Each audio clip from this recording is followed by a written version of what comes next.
Hello everyone. आज हम इस वीडियो में करेंगे मैट्रिसेस एंड डिटरमिनेंट के क्वेश्चंस जो एस्टेट पीजीटी 2022 में पूछे गए थे। तो देखिए, करते हैं अपना फर्स्ट क्वेश्चन। फर्स्ट क्वेश्चन में हमारे पास क्या गिवन है, the rank of the matrix A equal to, हमें एक मैट्रिक्स दे रखी है 3x3 ऑर्डर की और उसकी रैंक पूछ रखी है। तो मैट्रिक्स की रैंक कैसे फाइंड आउट करते हैं? मैट्रिक्स की रैंक फाइंड आउट करने के दो मेथड है हमारे पास।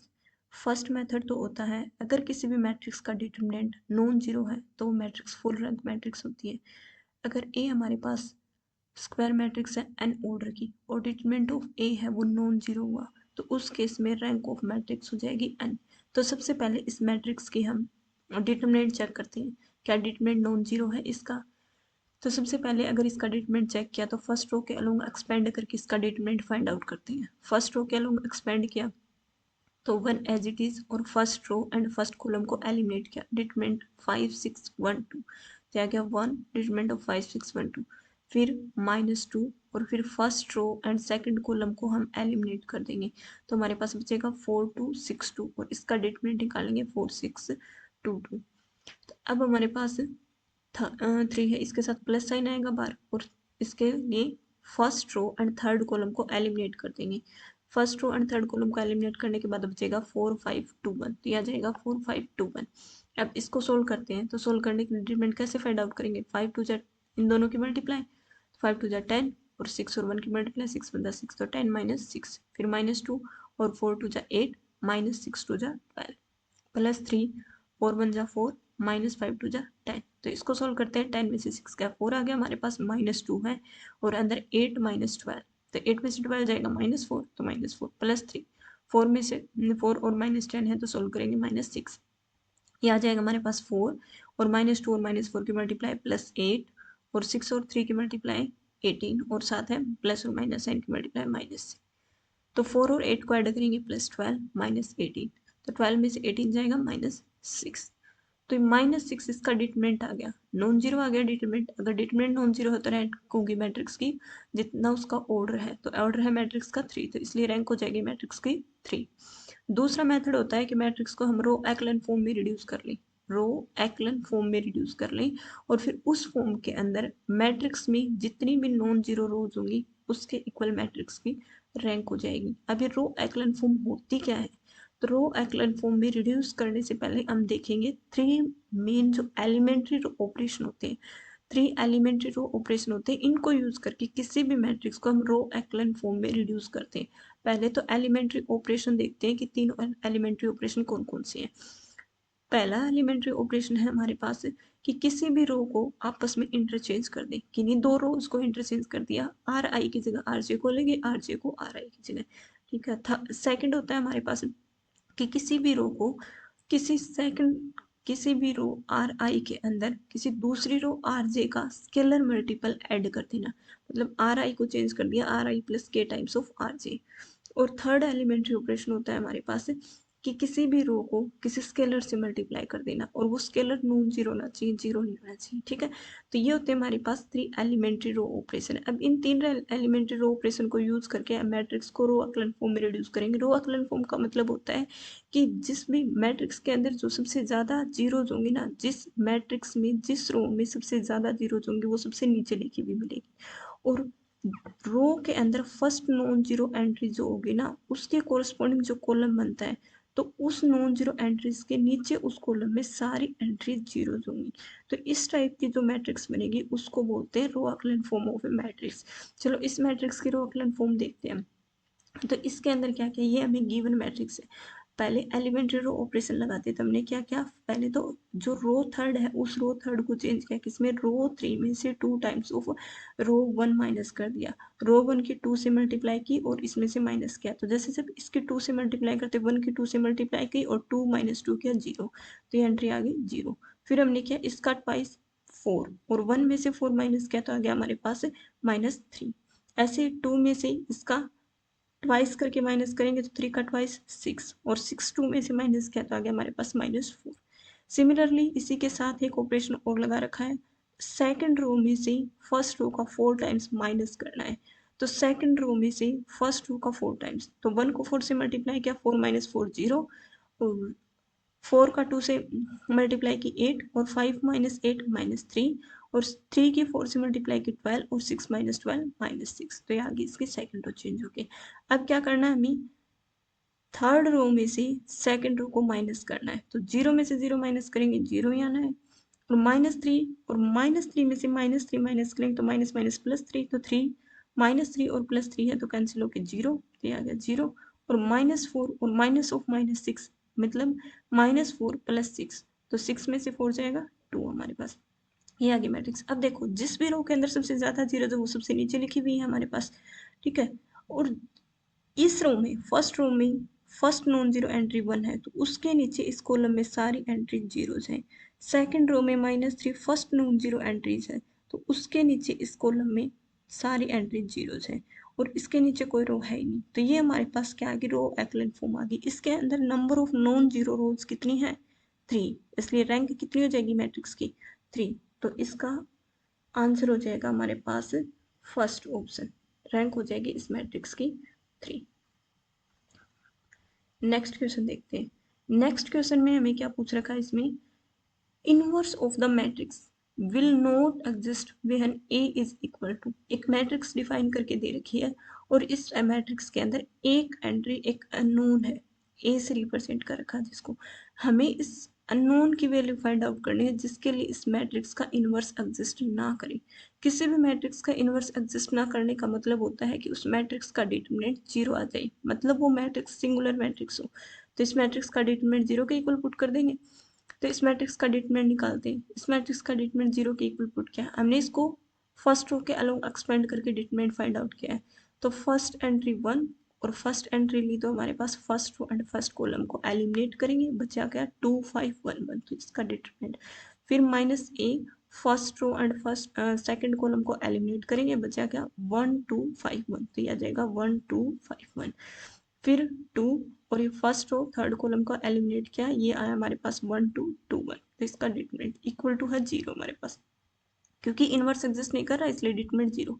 फिर इसको सोल्व किया तो 2 1 जा 2, माइनस करेंगे 5 और 1 की मल्टीप्लाई, तो 2 - 5, माइनस a, 1 की मल्टीप्लाई 1 से 1, -5 × 2 10, प्लस 2, 1 की मल्टीप्लाई 1 से 1, -2 × 2 4, तो यह आ जाएगा 2 × 1 - 4 = 0। इसको सोल्व किया 2 - 5 -3, -a, 1 - 10 किया -9, +2 और 1 - 4 किया -3, यह आ गया इक्वल टू 0। इसको सोल्व करते हैं -3 और -a और -9 की मल्टीप्लाई करेंगे, माइनस माइनस साइन प्लस, और 9 और a की मल्टीप्लाई 9a, प्लस और माइनस साइन की मल्टीप्लाई माइनस, और 3 और 2 की मल्टीप्लाई 6, तो -6 = 0। -6 और -3 को ऐड किया -9, तो 9a - 9 = 0, which implies 9a = 9, and this implies a = 1। तो a की वैल्यू हमारे पास यहाँ से क्या आ गई, 1। a की इक्वल टू अगर 1 होगा, उस केस में हमारे पास इस मैट्रिक्स का इनवर्स एग्जिस्ट नहीं करेगा, क्योंकि उस केस में डिटरमिनेंट मैट्रिक्स का 0 आ जाएगा। नेक्स्ट क्वेश्चन पे चलते हैं। नेक्स्ट क्वेश्चन में हमें एक मैट्रिक्स दे रखी है और इसका डिटरमिनेंट इक्वल टू 0 गिवन है। एक मैट्रिक्स का डिटरमिनेंट दे रखा है हमें 0 के इक्वल, इसमें a b c alpha unknown है, इनकी वैल्यू हमें नहीं पता इसमें। तो हमें ये बताना है जब इस मैट्रिक्स का डिटरमिनेंट अगर 0 के इक्वल है, उस केस में a b c किस में होंगे, AP में या फिर GP में या फिर HP में। AP means arithmetic progression, GP means geometric progression, HP means harmonic progression. तो कौन सी सीरीज में होंगे ये बताना है हमें। तो देखते हैं। सबसे पहले तो हमें ये पता होना चाहिए 3 नंबर है, तो किस A B C अगर 3 नंबर है तो किस केस में हम बोलेंगे कि वो AP में है, किस केस में बोलेंगे GP में है या फिर HP में है। तो A B C अगर 3 रियल नंबर है हमारे पास, तो उन नंबर को बोलते हैं AP में होंगे, तो उस केस में ये रिलेशन सेटिस्फाई होगा 2B = A + C। अगर GP में है तो ये रिलेशन सेटिस्फाई करेंगे B² = AC, और अगर HP में है तो ये होगा B = 2 times of AC upon A + C। अब देखते हैं हमारे पास स्टेटमेंट को सोल्व करने पर A B C में कौन सा रिलेशन आता है। चलिए स्टेटमेंट को सोल्व किया। अब इस डिटरमिनेंट को डायरेक्ट सोल्व ना करके हम रो ऑक्लन फॉर्म में रिड्यूस करके डिटरमिनेंट फाइंड आउट करेंगे।